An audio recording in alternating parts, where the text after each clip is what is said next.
अब प्राइवेट नौकरी करने वाले भी उठा सकते हैं पेंशन का लाभ। आपको बताते चले कि प्राइवेट नौकरी करने वाला भी अब पेंशन पा सकता है। सरकार की इस स्कीम के बाद आपको बताते चले कि बहुत लोगों के मन में जो है ये बात उठ रही है कि आखिर ये क्या योजना है।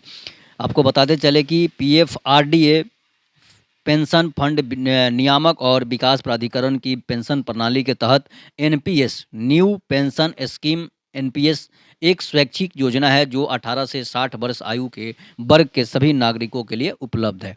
आपको बताते चले कि बुढ़ापे में नियमित आय सुनिश्चित कैसे हो ताकि नौकरी के बाद जीवन भी आराम से कट जाए। यह चिंता प्राइवेट नौकरी करने वाले लोगों से लेकर बिजनेस करने वाले सभी को होती है। समाज में बूढ़े लोगों की जिम्मेदारी समाज के साथ साथ सरकार की होती है।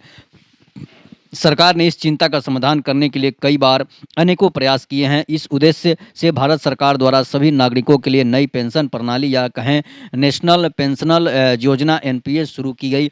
इस पेंशन फंड के नियामक के रूप में पेंशन निधि विनियामक और विकास प्राधिकरण PFRDA pension fund regulatory and development authority PFRDA द्वारा संचालित किया जाता है। एक बार अभिदाताओं यानी योजना का लाभ उठाने वाले व्यक्ति की आयु 60 वर्ष पूरी हो जाने के पश्चात वृद्धावस्था में पेंशन के रूप में आय सुरक्षित करता है। बता दें पीएफआरडीए पेंशन फंड नियामक और विकास प्राधिकरण की पेंशन प्रणाली के तहत एनपीएस न्यू पेंशन स्कीम ये एक स्वैच्छिक योजना है जो 18 से 60 वर्ष के आयु के वर्ग के सभी नागरिकों के लिए उपलब्ध है। यूपीए सरकार द्वारा इस योजना को 1/5/2009 से लागू किया गया था।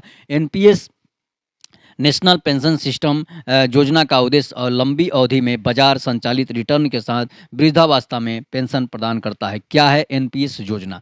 एनपीएस योजना को बैंक की नामित शाखाएं यानी point of present service provider POPSP point of presence service provider के माध्यम से लागू किया जाता है। इन स्थानों पर आवेदन पत्र स्वीकार किए जाते हैं और अस्थायी सेवानिवृत्ति खाता संख्या PRNAN बनाने के लिए सब्सक्राइबर को central record keeping agency CRA central record keeping agency के साथ पंजीकृत करवाते हैं। साथ ही भविष्य के सभी लेन देन के लिए PRAN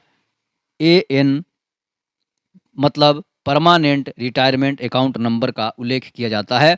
एनपीएस के खाते दो प्रकार के होते हैं। एनपीएस के दो तरह के खाते होते हैं, एक टीयर होता है 1 और टीयर 2। टीयर 1 खाता वह है जिसमें ग्राहक सेवानिवृत्ति के लिए अपनी बचत को 60 वर्ष तक की आयु तक गैर निकासी योग्य खाते में योगदान करते हैं और अपने शेष जीवन के लिए पेंशन प्राप्त कर सकते हैं। टीयर 1 के मामले में खाता खोलते समय न्यूनतम अंशदान 500 रुपये, प्रति अंशदान न्यूनतम राशि 500 रुपये, वित्तीय वर्ष के अंत में न्यूनतम राशि 6000 रुपये, एक वर्ष में योगदान की न्यूनतम आयु जो होती है इस पर डिपेंड करती है। यहाँ पर ग्राहक 60 वर्ष की आयु प्राप्त करने के बाद योजना से बाहर निकल सकते हैं। उसे संचित पेंशन धन का 40% अनिवार्य रूप से एन्युटी प्लान करना होगा। यहाँ पर 100% कॉपर्स का एन्युटी करने का विकल्प भी उपलब्ध है। वहीं टीयर 2 जो है खाता एक स्वैच्छिक बचत खाता है। इसमें ग्राहक जब चाहे अपनी बचत खाता निकालने के लिए स्वतंत्र होता है। टीयर 2 खाता मौजूदा अस्थायी सेवानिवृत्ति खाता PRA परमानेंट रिटायरमेंट अकाउंट धारकों के लिए उपलब्ध होता है। यहाँ पर टीयर 1 के अतिरिक्त एवं उसके ऊपर निवेश के माध्यम से बचत की सुविधा मिलती है। यह जान लें कि टीयर 2 खाता खोलने के लिए पूर्व में एक सक्रिय टीयर 1 खाता होना जरूरी है। टीयर 2 के संबंध में खाता खोलने और वार्षिक रखरखाव के लिए कोई अतिरिक्त CRA शुल्क नहीं लगाया जाता है। वहीं CRA टीयर 2 में प्रत्येक ट्रांजैक्शन के लिए अलग से चार्ज करेगा जो कि टीयर 1 में निर्धारित ट्रांजैक्शन चार्ज स्ट्रक्चर के के अनुरूप होगा। बता दें कि टीयर 2 में निकासी की संख्या की कोई सीमा नहीं है। इसके अलावा टीयर 1 और टीयर 2 में अलग अलग नामांकन और योजना प्रेफरेंस की सुविधा है। यहाँ पर टीयर 2 से टीयर 1 में बचत के एक तरफा हस्तांतरण की भी सुविधा है। उल्लेखनीय है कि टीयर 2 खाता खोलने के लिए बैंक विवरण का अनिवार्य रखा गया है। टीयर 2 खाता खोलने के लिए अलग से केवाईसी की आवश्यकता नहीं होगी, केवल पहले से मौजूद टीयर 1 खाते की आवश्यकता है। टीयर 2 के मामले में खाता खोलते समय न्यूनतम अंशदान 1000 रुपये, प्रति अंशदान न्यूनतम राशि 250 रुपये, वित्त वर्ष के अंत में न्यूनतम खाता शेष रुपया 2000 रुपये, एक वर्ष में योगदान की न्यूनतम ये है निर्धारित की हुई है। टियर 1 और टियर 2 दोनों के लिए समग्र आवेदन के मामले में खाता खोलने के समय न्यूनतम योगदान रुपया 1500 रुपया होना जरूरी है।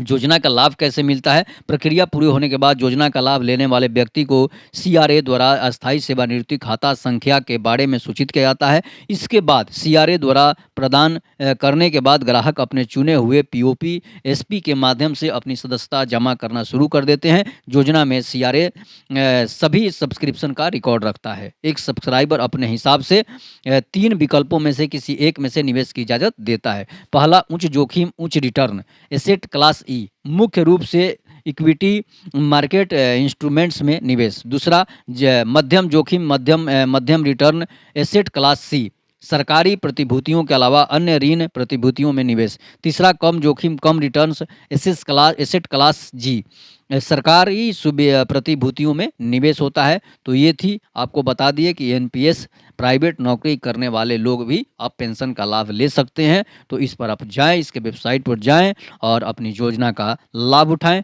तब तक के लिए नमस्कार। जय हिंद, जय भारत, वंदे मातरम।